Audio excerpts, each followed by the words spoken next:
주 안에서 우리 애나버 한인교회 성도님들을 사랑합니다.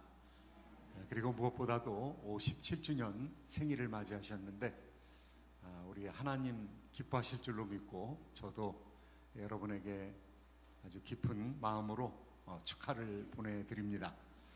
하나님께서 함께 하심으로 이 교회가 57년 동안 아름답게 유지되어 온 줄로 믿습니다. 그리고 특별히 이 지역의 그루터기가 되어서 57년의 역사를 쭉 이어오는 동안 많은 성도들이 이곳을 통해서 양육함을 받게 되고 또 많이 모여가지고 넘치는 교회가 될 수도 있지만 하나님께서 많은 사람들을 이곳 공부하는 장소 또 거쳐가는 장소로 사용하여 주셔서 양육받은 사람이 세계 만방으로 퍼지게 된 줄로 믿고 감사를 드립니다. 목사님께서 저에게 그렇게 말씀하시더라고요. 양육해가지고 일할 때 정도 되면은 이제 공부도 마치고 여러 곳으로 이렇게 퍼져나가신다고. 그런데 하나님 관점에서 보면 정말로 중요한 교회죠. 왜냐하면 사람을 양육해가지고 파송을 하기 때문에. 예루살렘 교회가 그냥 모여들어서 교회 선교의 사명을 감당하지 못할 때에 하나님께서 그 교회를 흩으셔서 열방으로 퍼져나가게 했습니다. 그런데 이 교회는 사람을 보내는 교회이기 때문에 어머니 된 교회인 줄로 믿습니다. 앞으로 더 아름답게 사용하여 주셔서 교회가 하나님 앞에 풍성할 뿐만이 아니라 또 많은 파송의 귀한 열매를 맺는 교회가 되기를 예수님의 이름으로 축원드립니다. 57년 생일을 축하하면서 제가 잠깐 기도하고 하나님 말씀 나누도록 하겠습니다. 좋으신 하나님, 은혜를 감사합니다. 참으로 귀한 교회, 밝은 교회, 아름다운 교회, 나눠주는 교회, 파송하는 교회, 우리 하나님께서 57년 동안 사용하여 주시어서 또 이렇게 아름다운 목사님 가정을 보내어 주셔서 또 힘있게 사역하는 가운데 참으로 교회가 평강을 찾게 하여 주시고 이 시대에 이 지역의 그루터기로 사용하여 주심을 감사합니다. 우리 하나님 성도들의 은혜를 베풀어 주셔서 참으로 주의 귀한 사역을 감당할 때마다 하나님의 임재의 영광이 나타나게 하여 주시옵시고 열방에 이르러 주의 사명을 감당하는 생명수가 흐르는 생명강이 넘쳐나는 귀한 교회가 되게 인도하여 주시옵소서. 오늘도 말씀하여 주시기를 간절히 바라옵고 원하오며 불충한 종의 입술을 사용하시기를 원하오며 우리 구주 예수님의 이름으로 기도하옵나이다. 아멘. 제가 57년 전에 어땠을까 제 몰골을 생각해 보니까 초등학교 학생이었던 것 같습니다. 한 10살 정도. 제가 1957년생이니까 57년 생일이라는 것을 제가 잊어버릴 수도 없네요. 지금부터 57년 전에 제가 지금 67세 정도가 됐습니다. 그러니까 10살 먹었을 때입니다. 그때 이렇게 상황을 기억을 해보니까 저는 경기도 안성이라는 곳에서 자라났습니다. 곳곳에 포탄 구덩이가 있었습니다. 그래서 비가 올 때면은 비가 개이고 난 다음에 아주머니들이 나와서 그 포탄 구덩이에서 빨래를 했습니다. 그리고 저희 집 앞에도 큰 포탄이 떨어져 가지고 아주 움푹 패인 곳이 있었는데 거기가 기왁 공장이었습니다. 거기 가서 놀던 생각이 납니다. 밭에도 많은 총알 껍데기들 이런 것들이 있어서 그런 것들을 주워서 가지고 놀았던 그런 기억이 있습니다. 그런데 제가 한 10살 경우에 이곳에 교회가 세워졌다는 생각을 하게 되니까 그 당시에 이민 오는 것도 힘들었을 텐데 이민자들이 와서 교회를 세웠구나. 그리고 교회를 세웠던 분들이 또 여기 남아있다는 것을 발견하고 참 놀랐습니다. 오래전에 이민 온 것도 힘들었을 텐데 또 신앙생활하기 위해서 참 이 거친 땅에서 교회를 세웠다는 거 참으로 아름다운 일이 아닐 수가 없고요. 그때로부터 하나님의 생명수가 계속해서 흘러넘치는 교회가 됐다는 것을 생각할 때 하나님의 특별한 은혜가 이곳에 있는 줄로 믿습니다. 지금은 조국도 뭐 너무 발전했습니다. 그래서 거의 황폐한 곳에서 시작된 조국이 지금은 뭐 갈 때마다 계속해서 발전하는, 뭐 외면적인 환경적인 것만 발전하는 것이 아니라 사람도 많이 달라지더라고요. 제가 한 20여 년 전에 유학할 때만 하더라도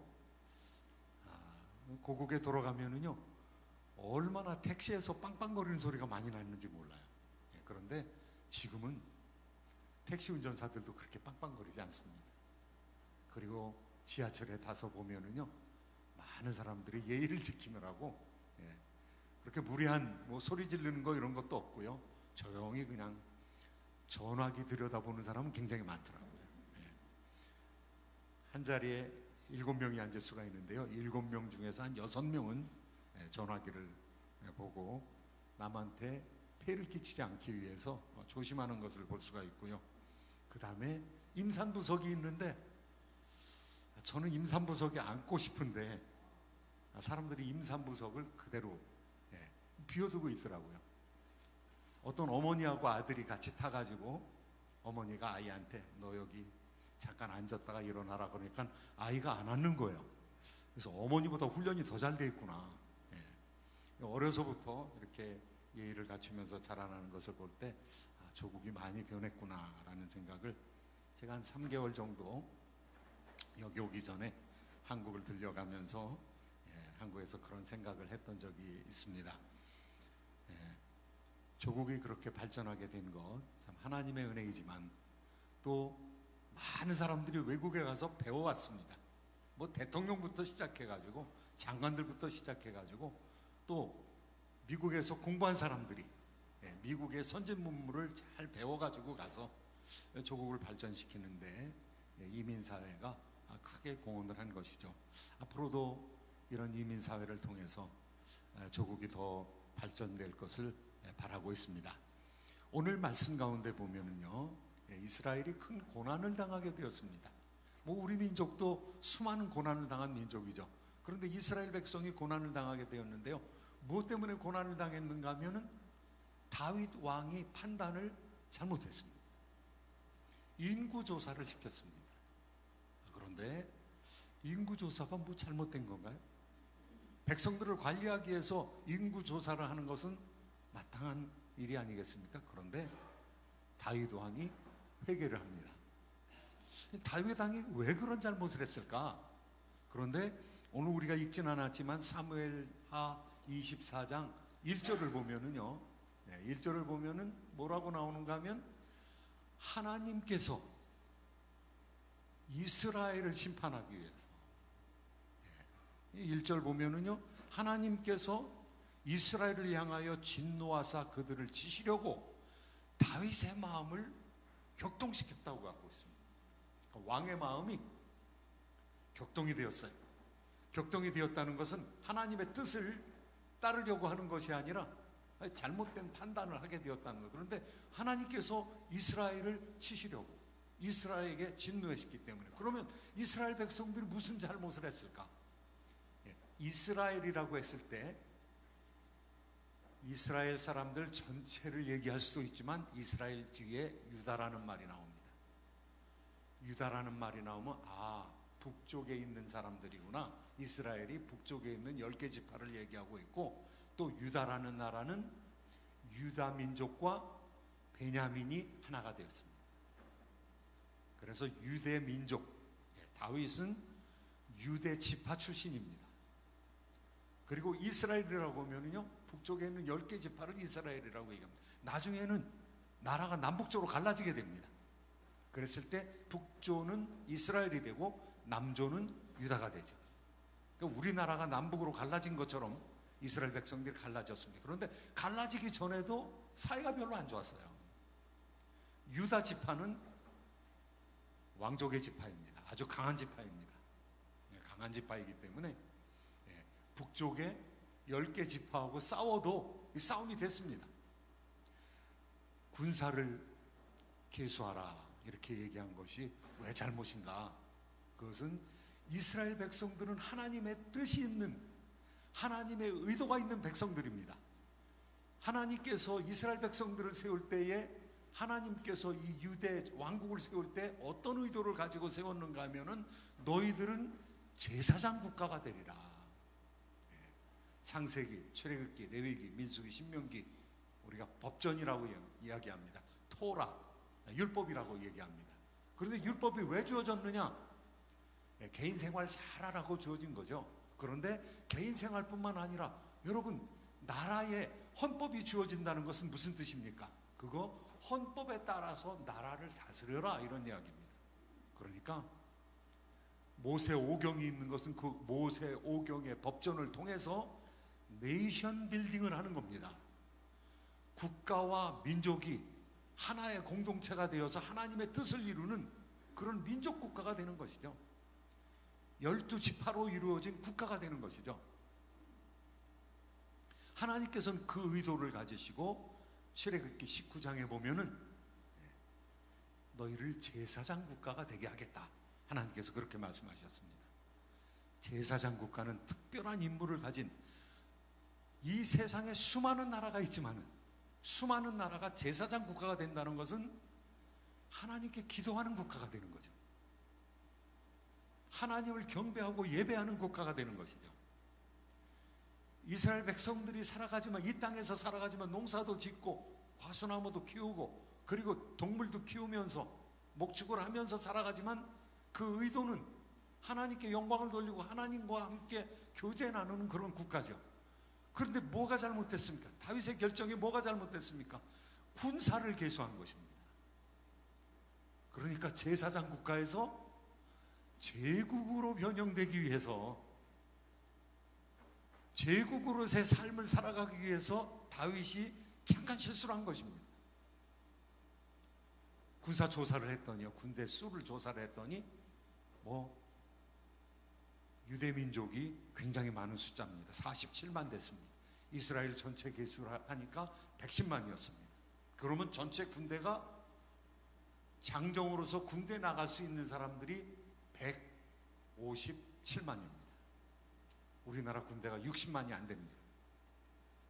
그리고 사네립이라는 아시리아 왕이, 아시리아 임금이 유대 나라를 쳤을 때, 이집트까지 내려가서 이집트를 쳤을 때 그때 군사가 20만 정도 됐다고 그럽니다. 그러니까 157만은 대군입니다. 157만으로 그 당시에 이집트와 그 위에 중원이라고 할 수 있는 유프라테스 티그리스강 그 유역, 지금 이라크, 이란 지역들을 다 석권할 수 있는, 제국을 세울 수 있는 그런 군사력을 가지고 있는 나라였습니다. 그런데 군사력 계수하는 것을 하나님께서 좋아하시지 않으셨어요. 왜냐하면 너희들은 제국이 아니라 제사장 국가가 돼야 된다. 제사장 국가는 열방을 위하여 기도하는 국가이다. 그들이 문제가 있을 때 그 문제를 위해서 중보해 줘야 되는 그런 국가이다. 하나님께서 이스라엘을 향한 특별한 뜻이 있었기 때문에 화내셨습니다. 화내시고 선지자를 불러주셨어요. 그래서 선지자를 통해서 선지자가 와서 이야기합니다. 왕이요, 크게 잘못하셨는데 세 가지 중에 하나를 고르십시오. 3개월 동안 대적에게 쫓겨서 돌아다니시겠습니까? 왕국을 떠나보시겠습니까? 아니면 3년 동안 기근이 있는 것을 원하시겠습니까? 아니면 3일 동안 전염병이 있는 것을 택하시겠습니까? 다 겪어봤거든요. 농사를 지을 수 없도록 한발이 오는 거, 그리고 비가 오지 않는 거, 가뭄 거, 이건 너무 힘든 거 알거든요. 국민 생활이 너무 힘들어지는 거 알거든요. 그러니까 그것도 힘들고, 또 내가 사람한테 빠져가지고 사람한테 쫓겨나는 거, 압살롬한테 쫓겨봤거든요. 세바의 반역이 일어나가지고 전부 이스라엘 사람들이, 북조에 있는 사람들이 압살롬의 꼬드김에 빠져가지고, 세바라는 사람의 꼬드김에 빠져가지고 2번이나 다윗에게 반역을 했거든요. 아마 그거에 대해서 하나님께서 징계하려고 했는지 모르겠습니다. 내가 하나님의 시험에 빠지는 게 낫다. 왜냐하면 하나님께서 자비가 많으신 분이니까. 그러니까 전염병이 오기 시작했습니다. 전염병이 와가지고요, 부엘세바부터 시작해서 단에 이르기까지. 부엘세바는 가장 남쪽입니다. 단은 제일 꼭대기입니다. 전국에 전염병이 퍼지게 되었습니다. 많은 사람들이 죽게 되었습니다. 그런데 예루살렘에도 전염병이 퍼지게 되었습니다. 그래서 예루살렘에 큰 천사가 아라우나의 타작마당에 나타났습니다. 아라우나의 타작마당에 나타나가지고 칼을 예루살렘으로 향하고 있는 거예요. 그래서 가시라는 선지자를 통해서 하나님의 의도를 빨리 가르쳐 줍니다. 가서 그곳에서 제사를 지내십시오. 제사를 지내면 하나님께서 혹시 긍휼히 여길 줄 알지 못합니까?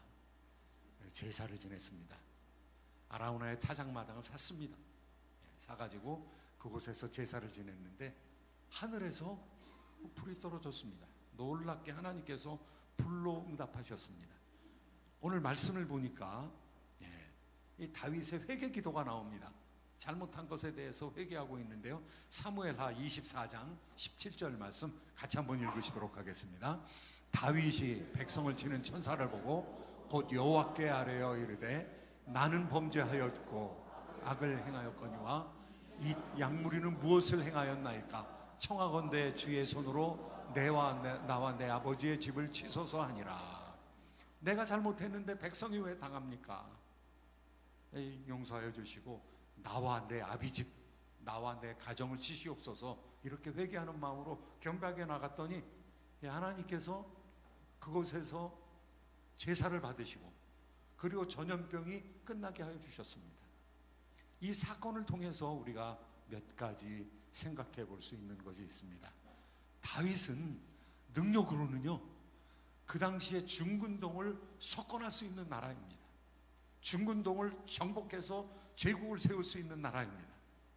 그런데 제국을 세워도 우리가 이길 수 있다고 생각을 했는데 하나님께서 그거 원하시지 않았습니다. 제사장 국가를 원하셨으니까요. 우리나라가 저는 그 제사장적인 그런 사명을 가지고 있는 나라가 아닌가라는 생각이 듭니다. 우리나라가 큰 나라였음에도 불구하고 우리나라는 우리나라 상고사에 대해서 이 고대 역사에 대해서 다시 연구를 해야 됩니다. 왜냐하면 우리나라 역사를 잘못 주물른 사람들이 너무 많아요. 중국 사람들은 지금도 우리나라 역사를 주무르고 동북공정을 하고 있고요, 일본 사람들은 우리나라를 다스리는 동안 우리나라의 고대 역사책들 이런 거 다 가져갔습니다. 우리나라 고대사를 연구를 해야 되는데 중국 사서의 기록에 따라서 연구할 뿐입니다. 우리나라 상고사를 연구할 수 있는 자료가 별로 없어요. 자료가 될 만한 거, 고구려에 대한 역사 이런 것들, 일본 사람들 우리나라를 지배하기 위해서 철저히 연구를 했습니다. 그리고 우리나라의 역사가 그냥 한반도에 머물러 있었다라고 얘기하는데 절대로 그렇지 않습니다. 고구려의 고분들이 다 어디 있습니까? 만주에 있습니다. 고조선 중심되는 장소가 어디였습니까? 만주입니다. 우리나라 사람들이 살던 곳이 만주입니다. 북방민족입니다. 기만민족입니다. 그런데 우리나라가 고구려라는 큰 나라를 세웠음에도 불구하고 중국과 싸워가지고 어떻게 했다라는 얘기 없어요. 침략을 당했습니다. 수나라의 수문제가 침략을 했습니다. 당나라의 당태종이 침략을 했습니다. 그리고 두 나라가 고구려를 무너뜨리다가 자기 나라가 망하는, 수나라가 망하는, 당나라는 왕이 눈에 화살을 맞고 퇴각해야 되는 그런 사건이 생깁니다. 강력한 나라입니다. 강력한 나라인데도 다른 나라를 그렇게 침략을 하진 않았습니다. 이스라엘 제사장 국가입니다. 이 제사장 국가 어떻게 됩니까? 겸비하게 주변의 나라를 돌보아야 돼. 주변의 나라를 침략하는 나라가 아니라 돌보아야 되는 나라죠. 그런데 그렇게 하지 못했습니다. 다윗의 마음이 교만해졌습니다. 오늘 말씀 보니까 잠언 16장 5절, 16장 18절 같이 한번 읽으시도록 하겠습니다. 무릇 마음이 교만한 자를 여호와께서 미워하시나니 벌을 면치 못하리라. 교만은 패망의 선봉이요 교만한 마음은 넘어짐의 앞잡이니라. 하나님께서 어떤 하나님이십니까? 하나님 굉장한 능력을 가지고 있습니다. 역사를 주관하시는 능력자입니다. 그런데 하나님이 어떤 분이십니까? 너무 겸손한 분이시죠. 하나님의 모습이 예수 그리스도를 통해서 나타났습니다. 그런데 예수님은 왕이시잖아요. 우리의 왕이시, 영원한 왕이시잖아요. 그런데 그분이 우리에게 어떻게 대하셨습니까? 왕이 백성을 위해서 십자가에 못 박혀 돌아가셨습니다. 백성을 구원하기 위해서 돌아가셨어요. 그런데 그 왕께서 십자가에 못 박혀 돌아가신 그 하나님께서 우리한테 뭐라고 얘기하셨어요? 나는 선한 목자라고 얘기합니다. 나는 온유하고 겸손하니 너희는 내 멍에를 메고 내게 배우라. 그러면 너의 마음에 평강이 있으리라. 이렇게 말씀하셨어요. 나는 온유하고 겸손하니, 우리 하나님께서 악하시거나 하나님께서 강하시거나 하나님께서 그 강함으로 우리를 대적하신다면 우리가 어떻게 살아남을 수 있겠습니까? 모든 것을 다 하신 하나님께서, 모든 능력을 가지고 계신 올마이리가, 옴니프레젠스가, 옴니포턴트가, 전지하고 전능하신 그 하나님께서, 어느 곳에나 계시는 하나님께서 우리를 대적하면 우리가 어떻게 살 수 있겠습니까? 그런데 하나님 오랫동안 참아 기다리시는 분이시죠. 겸비하신 분이시죠. 나는 온유하고 겸손하니 너희는 내 멍에를 메고 내게 배우라. 그런데 다윗이 잠시 교만해졌습니다. 이 사람이 교만해지는 것은요, 이게 단순간이에요. 그냥 하나님께로부터 고개를 돌리면 교만해지는 것입니다. 하나님께 나가야 되는데, 나의 부족함과 연약함을 깨닫고 주께로 나가야 되는데, 겸손한 모습으로 다시 돌아오게 되었습니다. 주여, 내가 무엇입니까? 내가 죄를 범하였습니다. 나와 내 집을 멸하소서. 나 때문에 어떻게 백성이 이렇게 7만이나 죽어야 되겠습니까? 하나님, 저를 긍휼히 여겨 주시옵소서. 겸손한 사람은 어떻게 하게 됩니까? 겸손한 사람은 기도하게 됩니다. 겸손한 사람은 하나님께 나가게 되는 것이죠. 겸손한 사람은 하나님을 찾게 되는 것이죠. 사도 바울이 강한 사람이었습니다. 똑똑한 사람이었습니다. 그런데 자기의 똑똑함을 자랑하지 않냐고. 왜냐하면 그 똑똑함으로 스데반 집사를 죽여버렸거든요. 그 강력함으로 그 최고의 학자가 사람을 죽이는데 자기의 재능을 사용하는 원리주의자가 됐거든요. 그런데 예수 그리스도를 만나고 어떻게 되었습니까? 겸손한 자가 되었습니다. 자기가 핍박받는 자가 되었어요. 자기가 고난당하는 자가 되었어요. 만물의 찌꺼기와 같이 그렇게 겸비해졌습니다. 그리고 그 연약한 가운데서 하나님께 부르짖으며 하나님의 능력을 덧입기 위해서 힘쓰고 있는 그런 다윗의 모습을 우리가 발견할 수 있는 것이죠. 사랑하는 우리 애나버 한인교회 성도님들이여, 하나님께서 57년 동안 이 교회를 겸비하게 유지시킨 줄로 믿으시기 바랍니다. 그리고 앞으로도 겸비함으로 하나님께 기도하며 나갈 때에 큰 교회들이 이룬 것보다 더 크고 아름다운 생명의 역사가 이 교회를 통해서 나타나기를 예수 그리스도의 이름으로 축원드립니다. 겸비함으로 나아갈 때에 하나님께서 눈을 열어주십니다. 사도 요한이 가장 겸비했을 때가 어떤 때였겠습니까? 아마 밤모섬에 잡혀가 가지고 아무것도 할 수 없을 때, 그때 기도밖에 할 수 없었던 것이죠. 제가 밤모섬에 한번 가봤습니다. 반모섬, 터키에서 해변으로 많이 떨어져 있는 곳인데요. 그리스 섬이더라고요. 반모섬 바로 터키 앞에 있는데 앞에 있는 섬들을 그리스한테 전부 뺏겼더라고요. 큰 나라인데도 불구하고 반모섬 국기를 달고 국기를 바꿔 달고 들어가야 됩니다. 반모섬에 가봤더니요, 거기 사도 요한이 기도하고 있었던 곳으로 여겨지는 바위 밑에 큰 바위가 지붕으로 되어진 그런 기도 장소가, 기도 처소가 있더라고요. 여기서 2000년 전에 사도 요한이 열심히 기도했겠구나라는 생각이 들었습니다. 기도하니까 하늘문이 열렸습니다. 기도하니까 영적인 눈이 열렸습니다. 하나님께서 고통을 당하게 했던 다윗 영안이 열리게 되었어요. 하나님께서 그 고통스러운 곳에서 연약해져서 겸비해서 하나님께 나아갈 때 하나님께서 보여주셨습니다. 전염병을 가지고 왔던 강력한 천사가 아라우나의 타작마당에 모습을 드러내고 있는 것을 보았습니다. 그러니까 우리가 깨달을 수 있는 거죠. 이 세상에서 일어나고 있는 그 일의 배후에는 영적인 존재가 있다는 사실을 우리가 알게 되는 것이죠. 자연적인 것에서 초자연적인 것을 깨닫게 된 것입니다. 우리의 싸움은 혈과 육에 대한 싸움이 아니라 정사와 권세와 어두움의 세상 주관자들과 하늘에 있는 악한 영들에게 대한 것이라 하고 사도 바울은 이야기한 바 있습니다. 영적인 것과 자연적인 것이 혼재되어 있는 이 세상인데 다행스럽게 영적인 것이 보이질 않습니다. 귀신들이 보이지 않습니다. 천사들이 보이지 않습니다. 그런데 이거 내 힘으로 내가 다 할 수 있다, 내가 물리적인 차원에서 환경을 변화시킴으로 다 할 수 있다고 생각하면 오산인 것이죠.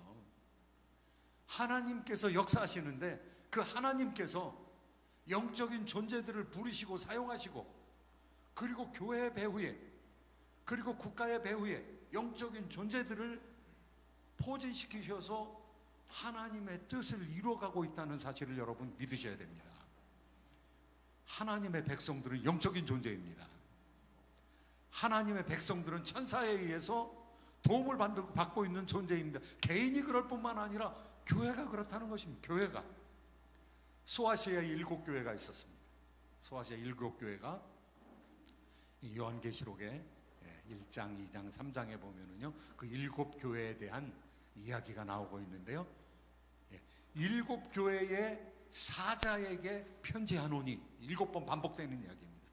그런데 7교회의 사자에게 편지하노니, 그런데 이 사자가 에인절입니다. 7교회에 하나님께서 예수 그리스도를 통해서 다스리시는데 교회마다 천사가 있는 거예요. 교회 배후에서 천사에게 그 메시지를 전하고 천사가 그 교회의 성도들한테 메시지를 전하는 것이죠. 여기 그림에 나와 있는 것처럼 예수님 어떤 분이십니까? 7 촛대 사이를 돌아다니시는 분이십니다. 그런데 7 촛대라는 것은 7교회, 소아시아 7교회를 얘기합니다. 예수님께서 거니시는데 이 세상도 예수님의 통치의 영역이죠. 그런데 교회뿐만, 이 세상뿐만이 아니라 교회, 예수 그리스도의 몸입니다. 예수 그리스도의 신부입니다. 그러니까 예수님께서 불꽃 같은 눈동자로 감찰하시고 사랑하시고 도우시고 천사를 보내서 지원하시는 바로 그 장소가 교회들이요, 바로 애나버 한인교회인 것을 믿으시기 바랍니다. 그런데 예수님의 오른손에 보니까요, 오른손에 7별의 신비를 가지고 있다, 이렇게 얘기하고 있어요. 7별의 신비를 가지고 있다. 그런데 7별은 교회에 파송되어 있는 7 천사다라고 얘기하고 있습니다. 예수님께서 천사를 부리시는 것입니다. 교회를 위해서 부리시는 것입니다. 하나님께서는요, 이 세상을 다스리시면서 세상을 직접 다스리시기도 하지만 간접적으로 영적인 존재를 통해서 다스리기도 합니다. 다니엘서에 보면은요, 다니엘서의 제국이 바뀌는 것을 얘기하고 있습니다. 바벨론 제국이 물러가고 페르시아 제국이 오고, 페르시아 제국이 끝나면은 헬라, 그리스라는 제국이 올 것이다, 이렇게 얘기하는데요, 다니엘이 간절히 기도했습니다.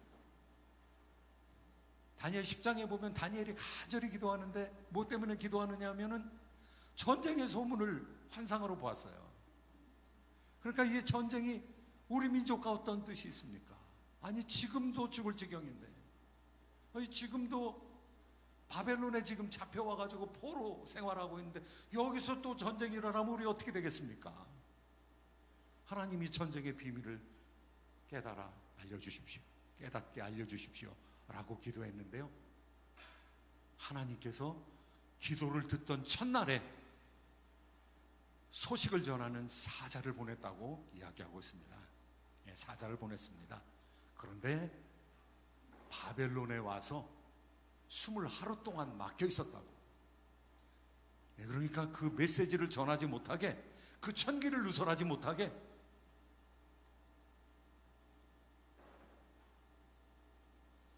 바벨론의 프린스, 바벨론의 군주라는 존재가 막았습니다. 바벨론의 군주가 사람이라면 어떻게 막을 수 있겠습니까? 천사를 어떻게 막을 수가 있겠습니까? 그런데 더 프린스 오브 바벨로니아, 그 천사를 얘기합니다. 바벨론이라는 나라의 배후에서 역사하는 큰 천사입니다. 정사와 권세라고 할 수 있는, 이 정사와 권세가 다 정치적인 이름입니다. 그런데 이 대천사들이 이 세상을 주관하고 있는 거죠. 하나님의 허락하심 가운데서 세상을 주관하고 있는 거죠. 그런데 천기를 누설하면 그 천기가 뭐냐 하면은 바벨론이 망한다는 얘기입니다. 그러니까 바벨론이 망한다는 이야기를 전하지 못하게끔 소식을 가져오고 있는 천사를 막는 거죠. 그런데 미가엘 천사가 나타났습니다. 미가엘 천사가 나타나서 싸우는 중에 그 천사가 놓여나서 다니엘에게 와서 지금 바벨론 군주가 물러날 것이다. 그리고 페르시아 군주로 바뀌게 될 것이다. 제국이 바뀔 것에 대해서 얘기하고 있습니다. 그러니까 우리 하나님의 백성들이 가지고 있는 능력이라는 것은요, 사회운동하는 사람들보다 훨씬 더 커다란 능력을 가지고 있습니다. 사회운동을 하는 사람은요, 나가서 싸워야 됩니다. 데모해야 됩니다. 법안을 만들어야 됩니다. 제도를 쇄신시켜야 됩니다. 그리고 협력을 해야 됩니다. 돈 써야 됩니다. 그런데 하나님의 백성들이 하나님께 부르짖으면 하늘이 변하는 것이죠. 하나님의 백성들의 기도 소리가 땅으로 떨어져 없어지지 아니하고 기도가 하늘로 올라가게 되는 것이죠. 하나님이 응답하시면 하나님께서 천사들을 부르십니다. 하나님께서 천사를 파송하시는 것입니다. 이 열방의 배후에 있는, 국가의 배후에 있는 대천사들을 하나님께서 사용하시는 것이죠. 그런데 그런 대천사가 국가 뒤에만 있는 것이 아니라 오늘 성경은 교회 뒤에도 있다 이렇게 말씀하고 있습니다. 여러분이 기도하실 때, 겸비해져서 하나님의 능력을 구할 때 하나님께서 교회의 천사를 사용하셔서, 선한 영들을 사용하셔서 하나님의 뜻이 이곳에 이루어질 뿐만 아니라 여러분을 통해서 지역사회에, 국가에 이루어지는 것을 믿으시기 바랍니다. 그러니까 그리스도인이 할 수 있는 거예요. 예수 그리스도의 이름으로 기도하옵나이다. 예수 그리스도의 이름으로 기도하면은 하나님께서 들으시는 거예요. 제가 오래전에 저희 교회 집사님인데 신앙 훈련을 받지 않은 집사님입니다. 그래서 맨투맨으로, 완투완으로 성경 공부를 했습니다. 성경 공부를 한 달에 한 번씩 이렇게 만나가지고 성경 공부를 아주 여러 차례 했는데, 이제 조금 신앙에 성숙되신 것 같아서 기도를 한번 해보시라고 그랬습니다. 그런데 기도를 그래도 떠듬거리면서 잘 하시더라고요. 그런데 기도 마무리를 이것으로 간단하게 끝내겠습니다, 이렇게 기도를 하더라고요. 그래서 제가 아멘 했습니다. 아멘을 해야죠. 그래야 기도가 끝난 거니까. 그런데 집사님, 수표는 썼는데 사인을 안 했어. 그 사인을, 예수님 사인을 해야 그 기도가 하나님께 온전히 전달되지요.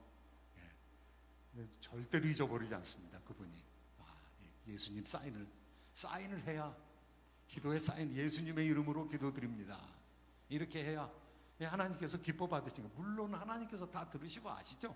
예. 그런데 누구의 이름으로 기도하라고 했냐면 예수님께 가르쳐 주셨으면 내 이름으로 기도하면 다 받는다고. 내 말이 너희 안에 있고 너희가 내 안에 있으면 무엇이든지 원하는 대로 구하라.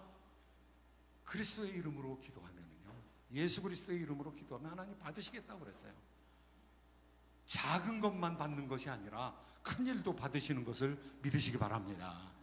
우리 개인의 가정생활뿐만 아니라 교회의 미래를, 교회 장래를 위해서 기도하고 또 국가를 위해서 기도할 때, 미국을 위해서 기도할 때, 조국을 위해서 기도할 때, 선교지를 위해서 기도할 때 그 기도가 땅에 떨어지지 않는다는 것을 여러분 믿고 기도하시게 되길 예수님의 이름으로 축복합니다. 하나님께서요,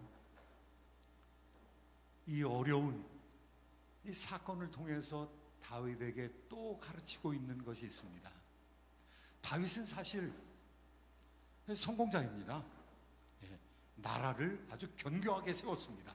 나라를 견고하게 세울 뿐만 아니라 하나님에 대한 뜨거운 마음이 있어서 나는 백향목궁에 거하는데 지금 하나님의 법궤는 장막 가운데 있는데 하나님 저로 하여금 성전 좀 짓게 해주세요.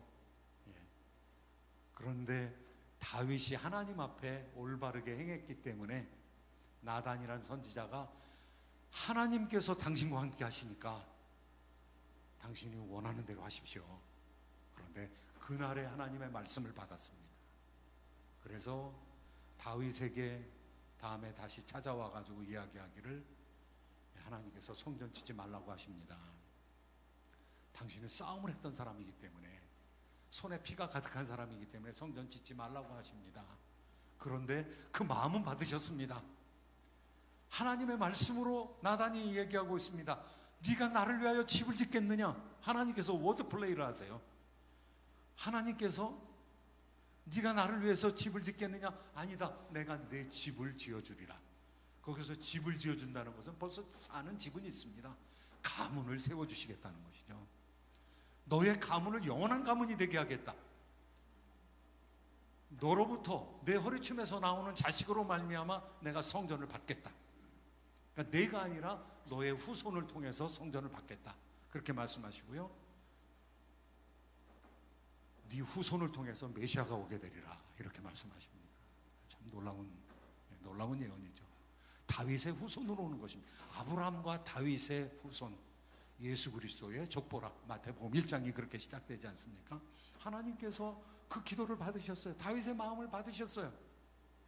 그리고 처음에 다윗은 예루살렘을 뺏자마자 성을 쌓아서 성을 내성과 외성이 있는 견고한 성으로 쌓았습니다. 그 궁성이 어떻게 되는지 요새지 않습니까, 여러분? 밑에 남쪽에 보이는 강이 조그만 계곡이 기드론 계곡입니다. 기드론 시냇가입니다. 거기서 나와가지고 가면은 감람산이 앞에 있습니다. 감람산 넘어가면은 동편으로 가면서 요단강까지 한참 걸어가면은 이동할 수가 있습니다. 그 남쪽 요새입니다. 동서남북이 다 요새예요. 다윗은 저기가 굉장히 중요한 장소라는 것을 알았습니다. 그래서 거기다 왕궁을 세웠습니다. 뺏자마자 헤브론에서 그걸로 이사를 했어요. 그런데 거기서 그냥 끝나는 것이 아니에요. 하나님께서 성전을 지을 마음을 허락하여 주셨는데 바로 성전터가 아라우나의 타작마당입니다. 저 북쪽에 보이는 땅, 더 높은 땅, 바로 성전산입니다. 그 성전산에 옛날에 아브라함 시대에 하나님께서 이삭을 바치라고 모리아산에 가서 이삭을 바치라고 했던 장소가 바로 저기입니다. 하나님께서 잊어버리지 아니하시는 것이, 망각하지 않는 것이죠.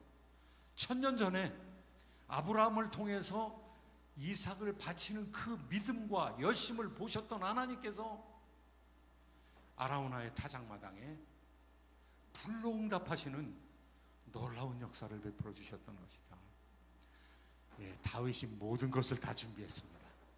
그리고 오늘 성경 본문에서는 은 얼마를 내서 거기 산을 샀다고 그러는데 사실은 그 윗지역을 전부 샀습니다.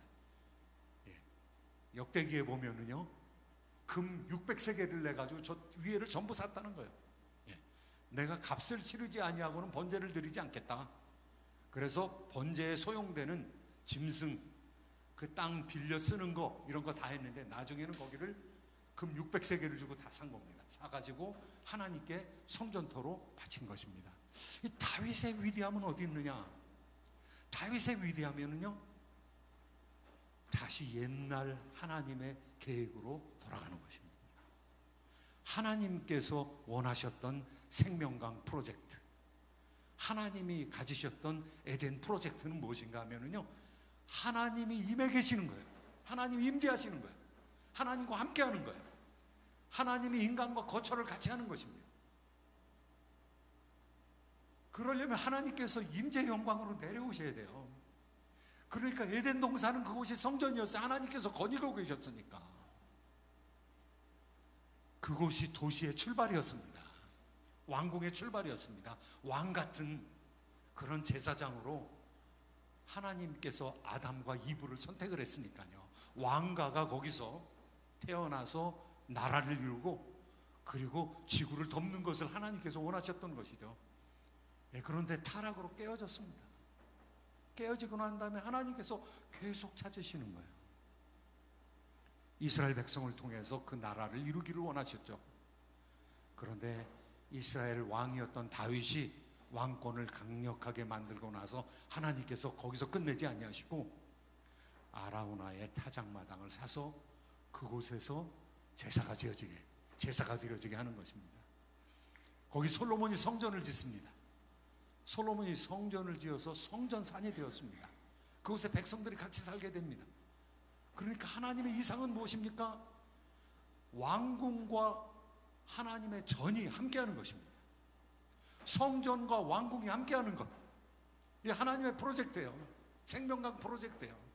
그 생명강 프로젝트를 통해서 높은 곳에서 하나님의 은혜의 물줄기가 솟아나와 가지고 열방을 다 덮게 되는, 바로 이 시대의 교회를 통해서, 예수 그리스도에 의해서 세워진 교회를 통해서 열방을 뒤덮게 되는 그 나라 그 땅을 원하는 것이죠. 이 세상을 돌아다녀 보면요, 왕궁들이 많이 있습니다. 그런데 왕궁 가운데서 하나님과 함께하는 왕궁은 거의 없습니다. 제가 스페인을 한번 가봤습니다. 스페인의 아람브라 궁전을 가봤어요. 얼마나 멋진지. 스페인의 그 아치로 만들어 놓은 이슬람 사람들이 스페인에 들어왔습니다. 스페인은 기독교인들이 살던 국가였었거든요. 그런데 400년 동안, 제가 정확한지 모르겠습니다. 아마 400~500년 동안 이슬람 사람들이 들어와서 통치하면서 아람브라 궁전은 이슬람 사람들이 세운 아주 아름다운 궁전입니다. 굉장히 아름답습니다. 그런데 그 아름다운 궁전에 성전이 없어요. 성전. 예배 처소가 없어요. 예배 처소는 저 멀리 코르도바라는 곳에 아주 엄청난 예배 처소, 성당이 있습니다. 그런데 아라비아 사람들이 너무너무 멋지게 이 아치를 사용해 가지고 집을 지어놨는데요, 이 기독교인들이 다시 그걸 뺏고 나서, 스페인 사람들이 다시 뺏고 나서 그걸 무너뜨릴 수가 없는 거예요. 너무너무 잘 지어가지고. 그래서 거기에 이어서 계속 지었습니다. 그래서 수백 개의 아치와 기둥들이 있는 그런 어마무시하게 아름다운 성당을 지었습니다. 그런데 아람브라 궁전 따로, 멋진 성당 따로, 하나님께서 그거 원하시지 않아요.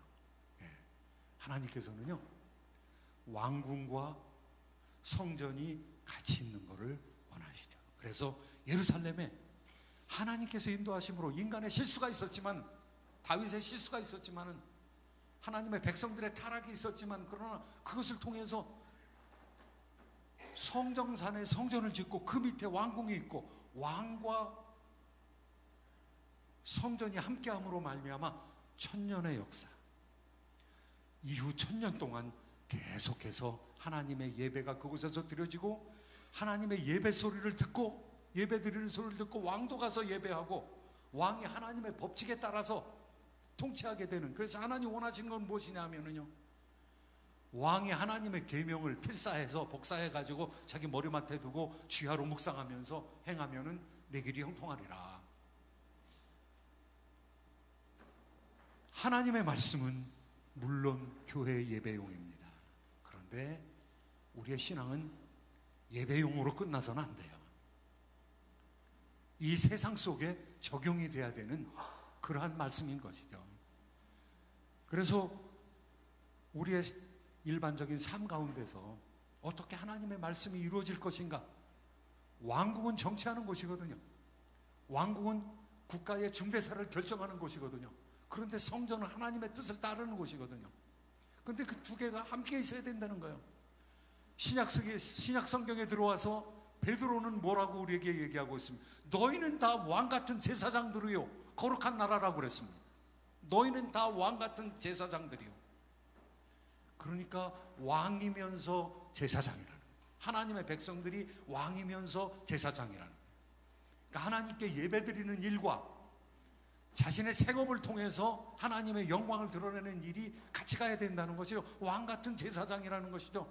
priestly king, kingly priest, 왕과 제사장의 직분을 우리가 함께 가지고 있다는 것이죠. 그러니까 신앙인들은 두 가지 사명을 가지고 있습니다. 하나님을 섬기는 사명, 그리고 하나님의 섬김을 기반으로 해서 나의 생업을 가지고 이 땅에서 하나님의 영광을 나타내는 사명. 그래서 저는 AB형 신자라고 얘기합니다. A형은 교회에서 열심히 일하는 것, B형은 세상에서 열심히 일하는 것. 그런데 AB형 신자는요, 이 두 가지를 함께 하는 것.